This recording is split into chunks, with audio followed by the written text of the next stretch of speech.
Welcome to the Glazier Nation Podcast, where we uncover the best stories and the best practices of the glass and glazing industry. Whether you're a seasoned vet or just starting out your journey, this show's a great place for entertainment and a deeper understanding of our industry. I'm your host, John Spellman, and I'm truly honored to take you beyond the glass. My guest this week is Ryan Shoemaker. Ryan is the owner of Champagne Glass in Ontario, Canada. I was excited to get Ryan on the podcast because ever since I started making glazing industry content, even though I didn't know him, Ryan was always supporting it. Thank you, Ryan. Champagne Glass specializes in business-to-business custom glass solutions. We talked a little bit about that. We talked about Ryan's biggest fears when he started his own company. We talked about his 10-year-old son who has a YouTube channel with significantly more followers than we do. Hey, quick side note, our March Madness bracket for best glass shop name. We'll be running brackets that you can vote on all month long. So be sure to check that out on all our socials at Glazier Nation Podcast. The winner of this tournament is going to win a $1,500 TerraTrack glass cart from OmniCubed. I had a blast chatting with Ryan, and I hope you enjoy the show. The Glazier Nation Podcast is sponsored by Glazier Nation. You can check out all their offerings at glaziernation.com. If you're interested in sponsoring the podcast or other marketing opportunities, go to glaziernation.com/marketing. And if you have questions for me or you know someone that would make a great guest for the show, you can contact us on any of our social medias at Glazier Nation Podcast.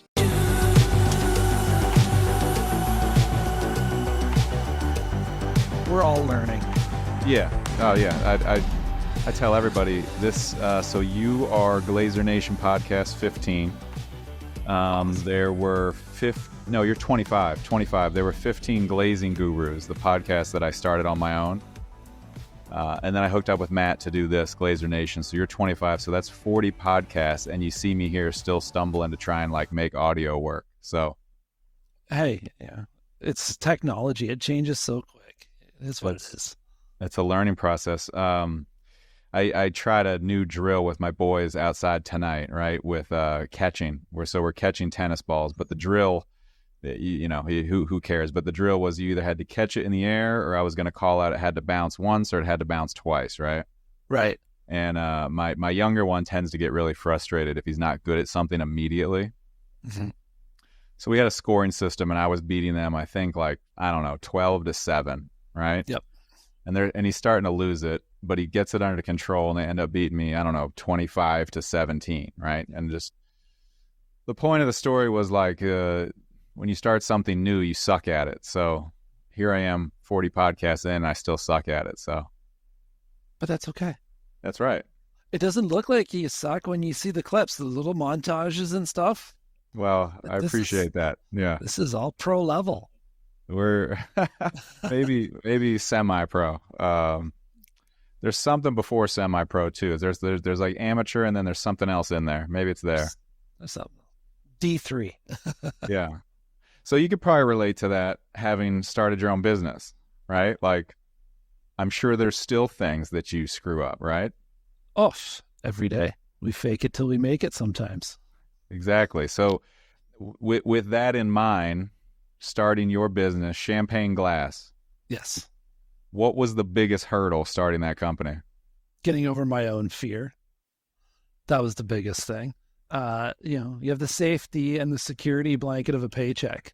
That was the biggest fear, was, stumbling, going out on my own. I was in different roles with different companies. I was either a sales manager or service manager for 15 years. So I was still the face of companies, but they weren't my company. I was never at the top of the ladder shouldering the burden day to day, even though I carried the role. But to make that leap of faith and do it all myself and build it from the ground up, it was getting over that fear. That was probably the biggest hurdle. And then what I had to realize is my biggest mindset change was the worst case scenario was I had to go get a job. Right. And then I had to tell myself the next day, if I don't do this, I'm living my worst case scenario. I'm going to work as a job. I'm going to work a job. So what do I got to lose? So it was all in my head. It was all in my head. Just let's do this thing. So to drill down on that fear, it was it wasn't the fear of having to go get a job. That's kind of how you rationalized it. It was fear of what? Of just failing, or did you have this scenario in your head where something was worse than having to go get a job until you figured that was the worst case? Fear of failure, fear of, well, cash flow. I mean, that was definitely a big fear. Startups, we have no credit. We're COD. And you're begging and borrowing, and you're trying to impress your customers, and sometimes you're letting terms go a little longer than you should, or you don't want to ask for deposits being the new guy on the block. But so it was, managing cash flow expectations was a big thing, and that was a big fear for sure. Just rationalizing the cash flow and fear of failing, and getting your vendors to trust you, and then getting your clients to trust you all at the same time, because you were new to both ends. Yeah. Yeah. And I think I see that, trying to do something for your client that maybe you shouldn't do. I think I see the startups doing that more frequently, a little more eager to do that. And I suppose that's kind of a thin line you have to walk, right? Like, there's a difference between going the extra mile and, just doing yourself in. And that's the problem, is you can go into a lot of situations where the general contractor or that customer will take advantage of the situation that you're new, and will totally abuse the situation for sure. In fact, funny story, I was watching on Instagram, and Jay Ryback, who works for Keith Dobman, he had a post out. It was just a cute little clip. Kid with a Nerf gun shot himself in the nuts. And the caption was, something about when you undercut yourself on the job when you really know you shouldn't. Something along that line. Like, yeah, we've all been there, and better. But yeah. So I think the answer is the only way you learn that is by making that mistake. But like, let's say we got a guy that just started his glass shop. Listen to this. What's the advice? Like, how do you walk that line, right? Like, where do we draw the line? How do we be firm but helpful? What's a piece of advice for that guy? You got to have confidence in yourself. And I think that's the biggest thing you have to, it's hard, because when you got to feed your family and you're hungry, you get desperate, but you got to have confidence in yourself and be confident. As you exude that confidence, people will, I think, feed on that confidence too, and are less likely to take advantage of you. So price accordingly. Don't undercut yourself. Don't undercut the market. A rising tide raises all boats. Don't try and be that one that races to the bottom and just be the lowest price. If you're good at what you do, price it accordingly, and you will get the work. You may not get all the work, but you'll get the right work, and it'll pay off in spades. I mean, we all have to learn that lesson. Sometimes month end comes and it's like, things are tight, and you start looking at work you shouldn't take, and we all look at those. Got to make the quota, but it's a lesson we all learn, whether we're a month into this, a week into this, or 30 years into this. It's it never goes away. It's probably easier to say from the outside looking in, right? Like, but I think maybe that's one way to look at it, right? If you're that guy, it's kind of, take a step back and look, right? Is it 2010 where we're kind of starving from work? Okay, maybe being a little more aggressive makes sense. But if you stand back and look, and you've got 50 invites to bid in your inbox, I think people get caught up in that competitive nature a little bit too. So you've got a couple things working against you. I've got to feed the family, right? You've got that stress. I've got to carry the load. I've got to get the work. And then you've got that, I want to win. Everybody wants to win, right? You bid something, you want to win it. But taking a step back and looking at it, even trying to imagine you're somebody else looking at you, right? Like, how would you advise that person? I think we all need to just set our egos aside and just step back and take a look, and it's okay. We don't have to win it all.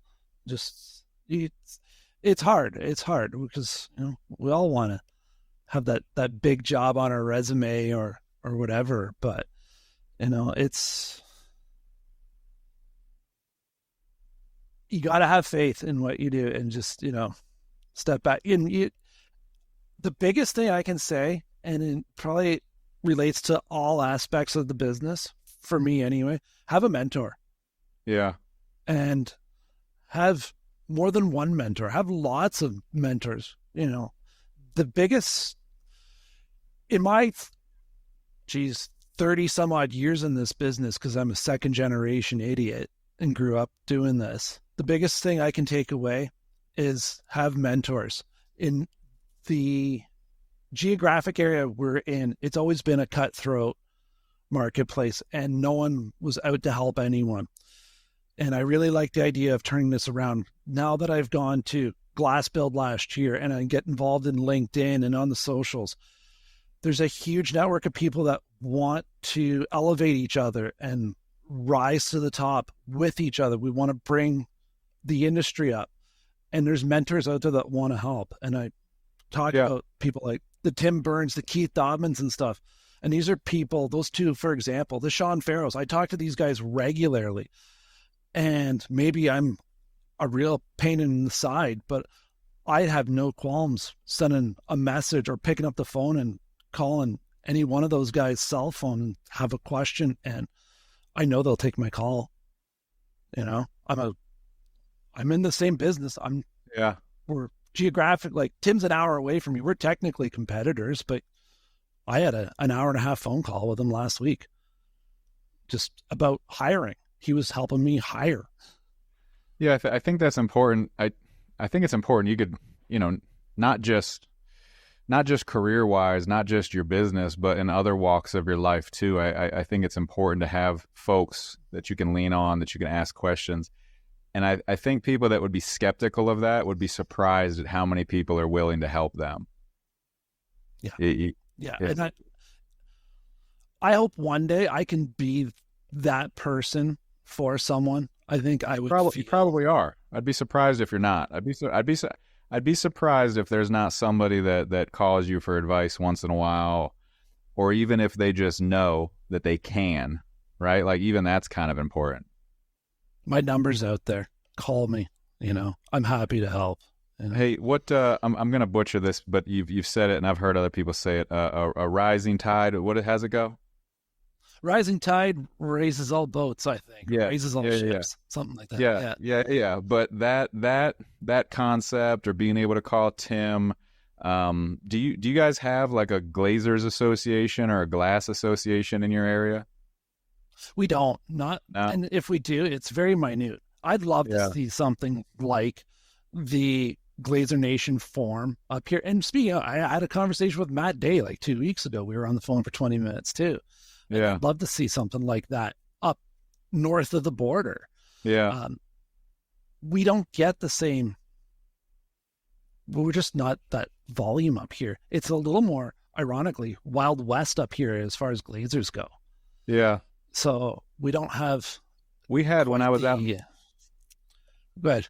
When I was out in Colorado, we had the Colorado's Glazier Association or Glazing Association, and I'm pretty sure they still exist. I'm pretty sure they're still pretty active. When I moved to Florida, I kind of got bits of stories of, there was a Florida Glazing Association, but it, really wasn't active. It really didn't do anything. And the more I look back to that Colorado thing, I think there's a lot of value there where, it's not colluding. It's not let's price fix. It's let's share some best practices. Let's maybe get an idea of what, what people are charging for this type of work. Because I think you just help each other out instead of trying to cut each other's neck, right? Like, I feel like there's enough glass work for a lot of people. Glass isn't going away. There's more and more of it every day. I mean, whether the market is in a recession or we're booming. If it's recession, we pivot towards more service work. If it's booming, we do more construction. If it's residential, we do frameless showers. If it's commercial, we do railings. I'm not a curtain wall guy, but Yeah. we could go curtain wall or storefronts, whatever. But there's going to be a need for glass in any sort of economy, in any sort of market. I'm more B2B, but we could pivot in a day and go direct to consumer and do insulated glass in Mrs. Smith's vinyl window. So I think two things there. I think one, we don't need to cut each other's throat. Like there's work, you can share ideas, you can share best practices. But the other thing I wanted to ask you is the B2B niche, right? Like, I guess first give us kind of like if someone doesn't exactly know what you mean by that, give us that, and then go ahead and explain what that is first. So our B2B is, we do a lot of work for commercial clients. So whether it is a business to business, we also do work in the property management field. So these are for companies that manage condo developments, so high-rise condos or townhouses, different developments like that where it's multi-residential being managed by a corporation. So they will take care of common areas like vestibules, lobby doors, stairwell doors, anything like that. So we do a bit of hollow metal as well, but we'll do the wire glass, we'll do storefronts, we do power door operators, things like that. But we carry, so we'll work directly with them, and we're not dealing with the end user. We'll work for the property management. We'll also work for commercial property management if it's storefronts. We work for restoration contractors if it's for like insurance calls for a vehicle impact, if someone drives through a storefront. That's our type of niche work, our B2B. And was that for champagne glass, was that from the start, or was that something you pivoted to? That was pretty much from the start. That's kind of my history and my niche of work for the last 10 to 15 years. Okay. But that being able to pivot thing, like that's a huge deal. A lot of guys that made it through 2010, 2011 was because they were able to pivot to something. And a lot of guys that didn't make it through there is because they kept trying to put a square peg in a round hole. Yeah. Yeah, absolutely. You gotta go where the market demand is. I mean, I watch some of the stuff that Sean Farrow does, and his work is exceptional. I love the stuff he does. Yeah. I would love to be able to do it here, but we just don't have the call up in, Ontario, Canada, to do the stuff that he's doing. There's not as many down on the coast of Florida. Where, there's not as many athletes and movie stars there. Yeah, we're not getting 6 and 7 figure budgets to do onyx style backlit glass and lobbies and front entrance foyers and stuff like that.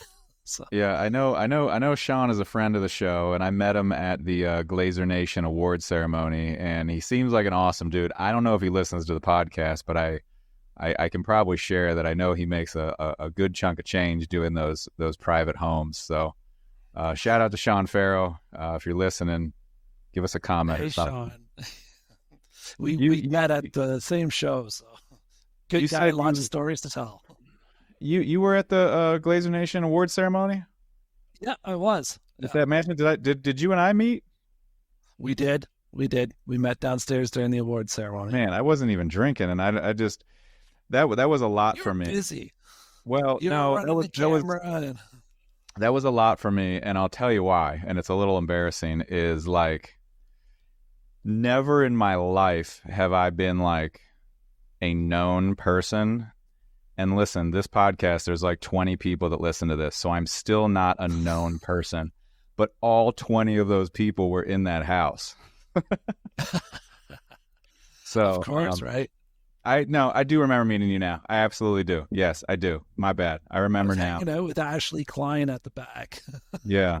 I don't know if she listens to this. Wait, which Ashley? There's Ashley Klein C and Ashley Klein K. The recruiter. Yeah, okay, that's Ashley Klein. That's Ashley Klein C. Yeah, the talent acquisition specialist or something. Yes. Ashley's also a huge friend of the show. She she shared that post. I'll have to it'll probably be in the pre-log of this, but I got to put together something for that contest we're running for best glass shop name. I don't think it's shipped to Canada though, or I would tell you to. No, I know U.S. only. That was a late ad. I don't know if you saw that. I saw that. There was someone from Denmark and like someone from I don't know, and I realized, oh shit, OmniCube's they're not gonna want to ship that. No. It was cool enough that they volunteered to chip in and give us that glass rack. So I'm not gonna make them ship it to another country, but no, that thing's pretty awesome. I saw it at the show. Well, I mean, like, all right, let me ask them if they'll do Canada, because to me it's kind of we're on the same piece of land, right?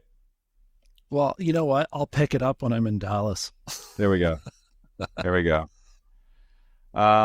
You said you're a second generationer. So am I. Yeah. Was it your dad's? Was it a glass shop, glazing contractor? Yeah. My dad was in the service business. He was strictly glass service. Okay. Glass service. If someone's not entirely familiar with that, we're talking like glass replacements, like home calls, right? Yeah, home calls, hackouts, screen repairs. Okay. He did some of the property management too, more on the rental side. So IG replacements, things like that. But it was very much a small scale environment. This was early 90s. Okay. And is he still running that company? No. He since got out of that and worked his way into retirement. And then every once in a while, I beg, borrow, and steal his time to pull him back out and throw him back out in the tools and, slap a belt on him and away he goes. So you also used, you said dumbass or asshole, I forget, second generation, or describing yourself. So second generation idiot. It's second generation idiot. There's pros and cons of being a second generationer. So what are some pros of being a second generationer? Well, the pro is you have the experience of watching it being done the first time. Truth be told, growing up, watching this is the last thing I ever wanted to do. It was just, this was the trade I did not want to be in. I wanted to do anything but. Yeah. I could have been an electrician. I could have been an engineer, anything but a plumber. Cause there was the rule in plumbing was shit runs downhill. I didn't want to do that, but right. I did not want to do this. But growing up in it, you just you had to help out nights, weekends, and you fell into Did you make attempts to start other careers or other jobs? I did. Actually, through high school, I would get summer work elsewhere, just even factory work, just for the sake of being too busy to go work in the business. Right. And just anything just to get the hell out of it. But then you fall back into it because the money was good. It was really the money, because where else am I going to get that type of money and not have to start at the bottom? Yeah, that's the thing. You have this wealth of tribal knowledge that is absolutely worthless everywhere else except the glazing industry. And that was it. But I, working there, and, hopefully he's not listening, I just didn't like that. I didn't like that part of the industry. I just despised that service and the putty hackouts, the screens. So eventually I went and worked for the competition, doing storefronts, frameless showers, just a whole different avenue. And to see a lot more like the architectural glass, doing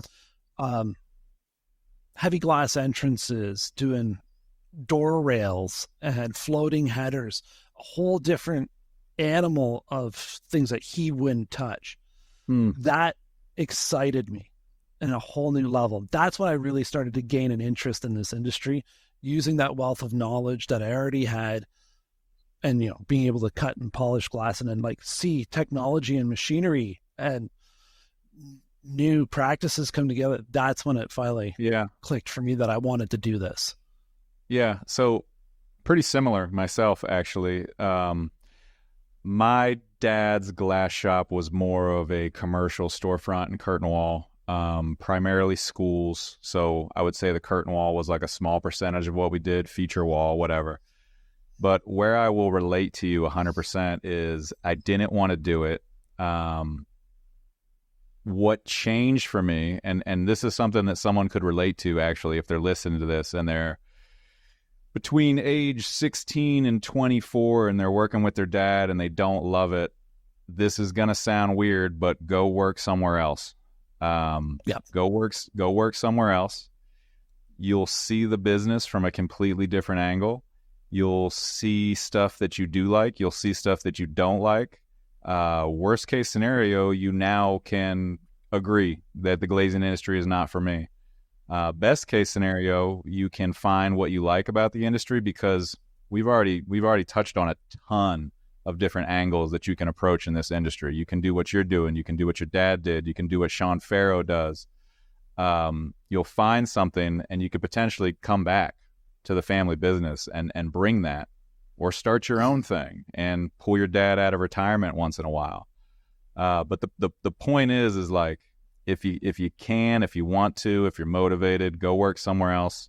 I did the same thing. I went and worked for a big unitized curtain wall company, and I kind of saw how you could do things differently and how it can be more of a business and how it can be more about this or that. And more stuff started to excite me, right?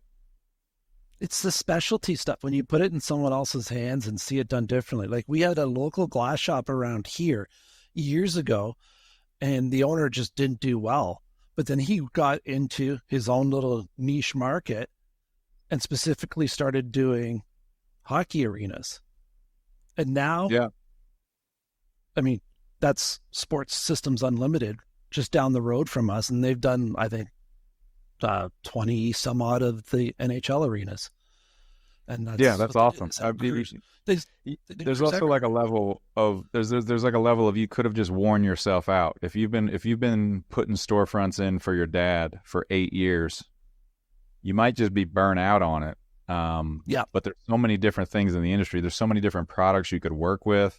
You can work in manufacturing. You can work in fabrication. You can work in installation. You can work in sales. I mean, there's so many different things that you can do. I don't think it's fair to write off the industry based on your experience at one place. There's only so many quarter 20s you can pump into pressure plate before you just, Sure. Your mind's your worst enemy after a while. So what are we covered the pros. The pros of being a second generation are essentially your skills, your expertise, your knowledge, your insights. What are the cons of being a second generationer besides wanting to run away from the industry? I think the big con is it's the opposite of that. It's hard to adapt to the new technology. You kind of fall into what you know, right? Sure. If I didn't take that opportunity to work for the competition, I would have just been that guy doing service work and putty hackouts and wood stops with, a nail and a hammer. And God knows we probably wouldn't have even had a battery operated nailer. We'd be using a pancake compressor and a pneumatic nailer still and running that sort of stuff. You'd be writing purchase orders. You'd be writing purchase orders on that yellow paper, and you would not be doing this podcast. We would still have a fax machine, right? That's,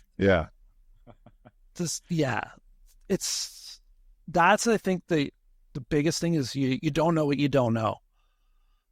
And that's, I think, the con is just if you can fall into your old habits, if you let yourself fall into them. So it's nice to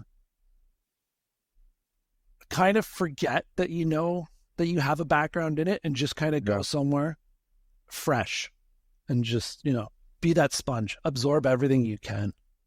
Yeah. And thank God you did. That age range that I was referencing, 16 to 24, whatever it is. I think another thing important there is like, you have so much time left that if you went and worked for a different glass shop for a year, it's nothing. It's a drop in the bucket.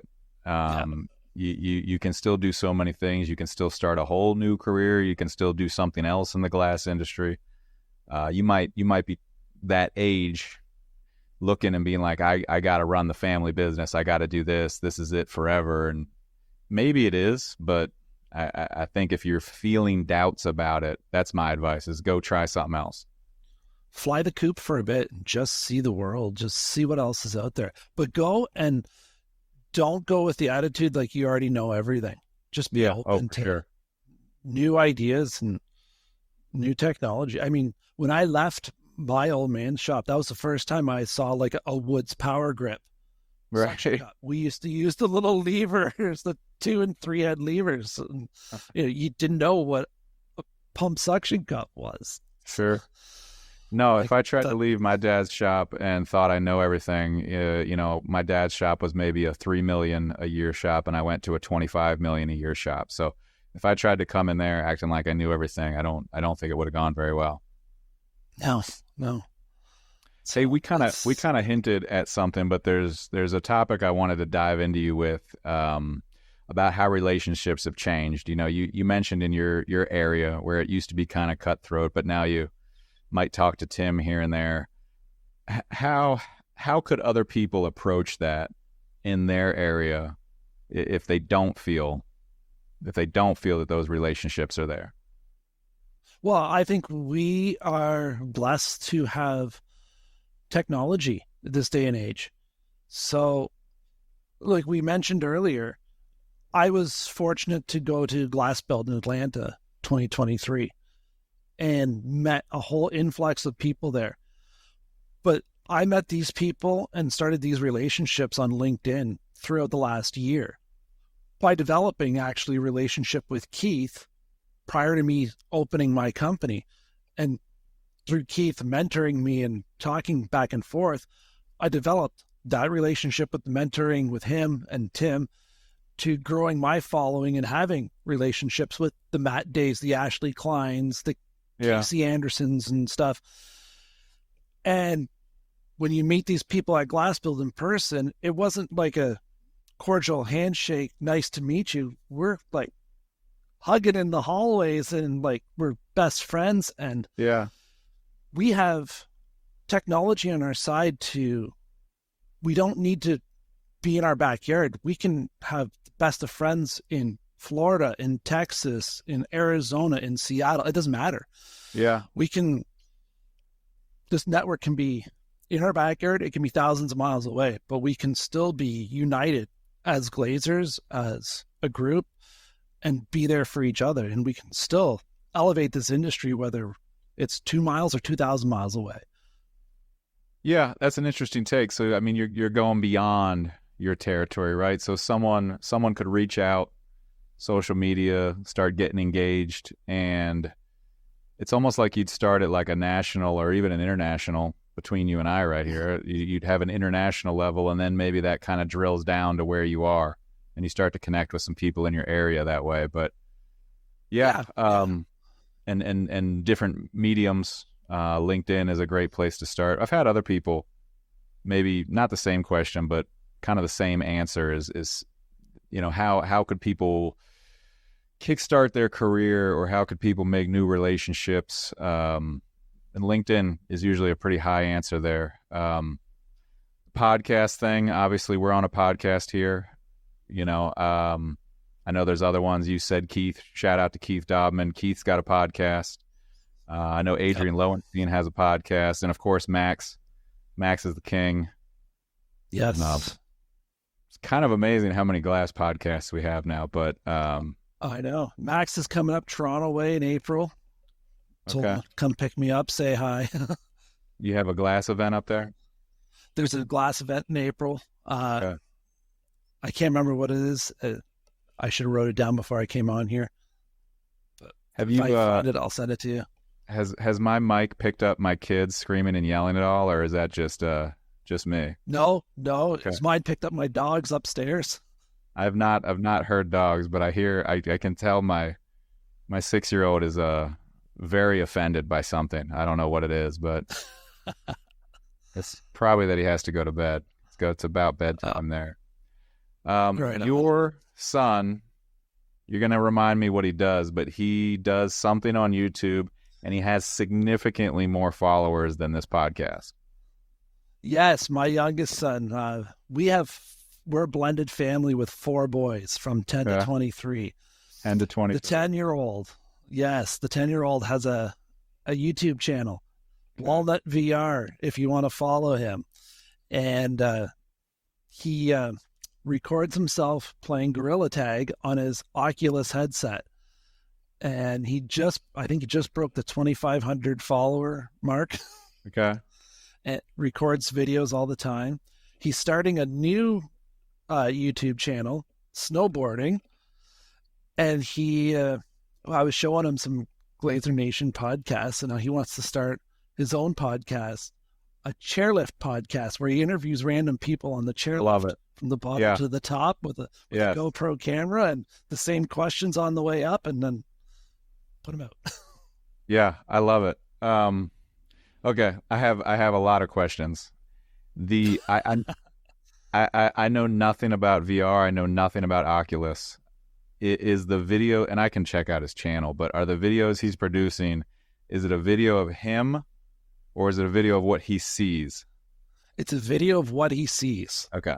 So it's like you can screen record the game type. You screen record the game, and then they're playing mini games inside there, and he's got a whole following, and then he's got other people he collaborates with, and they're running stuff. I don't know. And the snowboarding is not VR. That's physical snowboarding. That's physical snowboarding. He's going to be starting that soon. He's just banking footage. This is that used to be a passion of mine before I moved to Florida. Spent 3 years in Utah, 2 years in Colorado, and grew up in the Northeast outside of Philadelphia. But the Utah days was when I snowboarded the most. That was when I was trying to escape the glazing industry. And my main job at that time was ski bum. So how is the snowboarding in Canada? I mean, it's freezing cold, isn't it? Well, we're not cold right now. We're in a bit of a warm spell. We've had a terrible winter that way as far of not having snow. Yeah. We don't have a lot of snow right now. It's been mild. It's been wet and damp and gross, but we're not a lot of snow. We've been miserable. Is the video he's recording, is it at a resort? Is it in a backyard?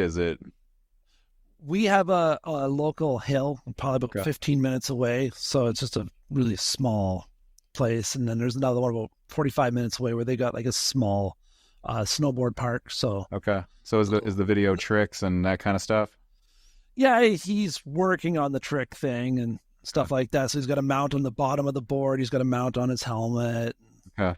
So he's working on stuff like that. Just banking that footage now. It's not ready yet, but he's going to start a new channel. I got you. No, just curious, because like, had I been born in 90s instead of the 80s, I really feel like I would have gone in the direction of content creation related to snowboarding, whether it was me snowboarding, whether it was other people.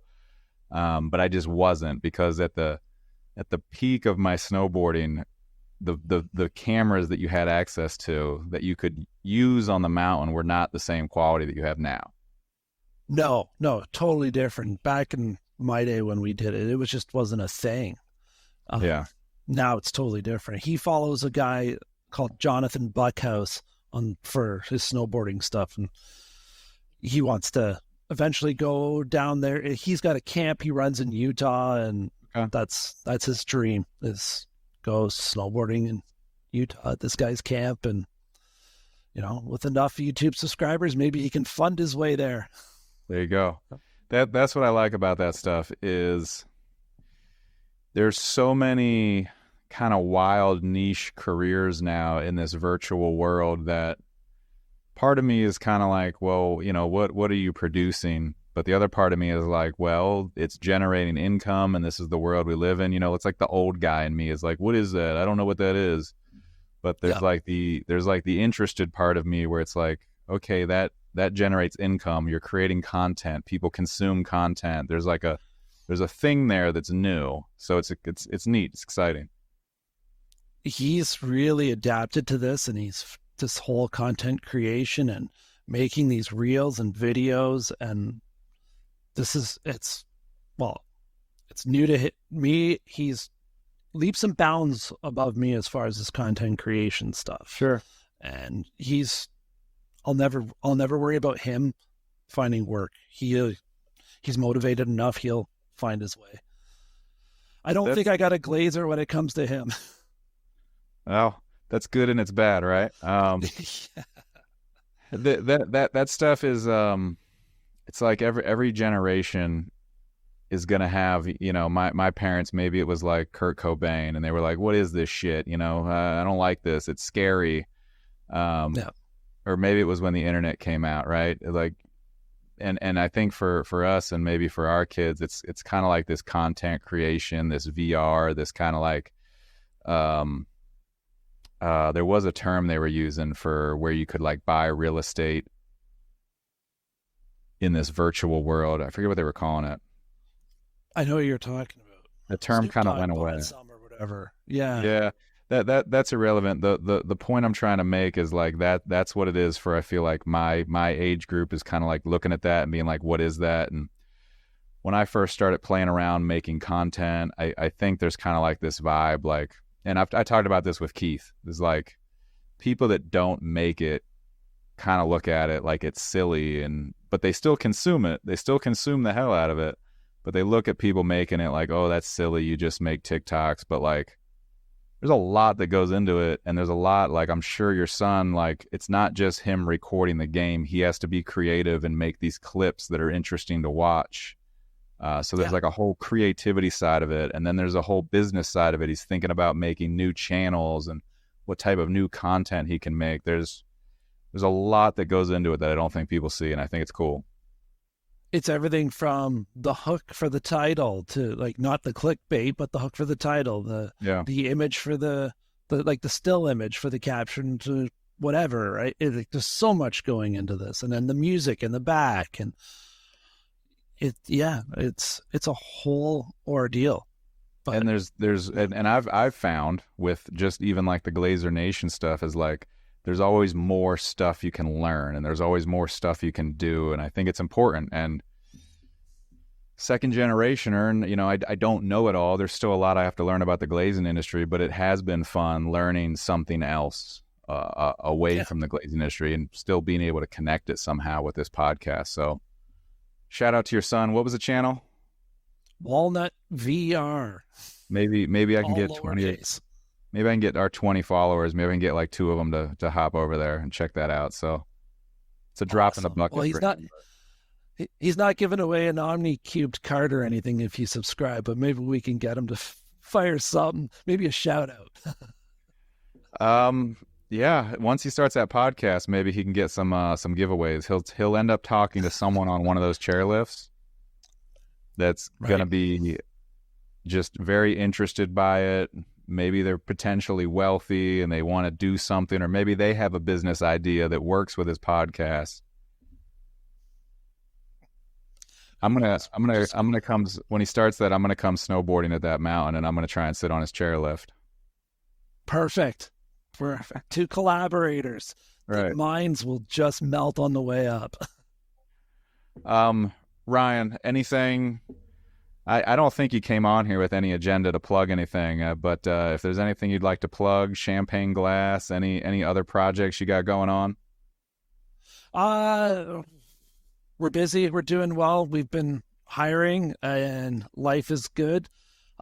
champagneglass.ca. Website's still under construction because we're new, but we're working on that. If anyone wants to check us out, phone numbers 519-498-1030 goes to me directly. I answer it. Call me, you get me. I'm willing to just talk shop with anyone. If anyone wants to just chat, have a question, comment, concern, whatever. I'm an hour west of Toronto, so stop by, say hi. I'm always available. When did you open Champagne Glass? So I started the business September of 2022. Okay. Wow, you are new. we're new. Was there like a heightened, we talked about the fear. Was there like a heightened with the COVID and all that stuff?